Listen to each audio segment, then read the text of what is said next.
এখন অন্য দলের মার্কায় নির্বাচন করতে পারবে না বলে নিজের দলের মার্কা বিলীন করে দেওয়ার জন্য তারা রেডি হয়ে আছে।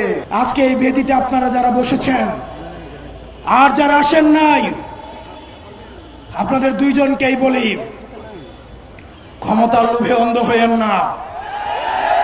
আজকে যদি আমার বুকে গুলি লাগে, আমি জানি এই ধরনের একটা প্রোগ্রাম হবে, এসে বক্তৃতা দিবেন, তারপর চলে গিয়ে আবার সিট নিয়ে নেগোসিয়েশন করবেন। অনেক দল রয়েছে, যেহেতু আরপিও সংশোধন হয়েছে, এখন অন্য দলের মার্কায় নির্বাচন করতে পারবে না বলে নিজের দলের মার্কা বিলীন করে দেওয়ার জন্য তারা রেডি হয়ে আছে। এগুলো দিয়ে জাতীয় ঐক্য হয় না।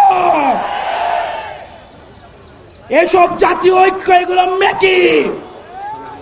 আমাদের হাদি ভাইয়ের রক্ত এই জাতীয় ঐক্যের আঠা হয়ে আসুক, সেটা আমরা চাইনি।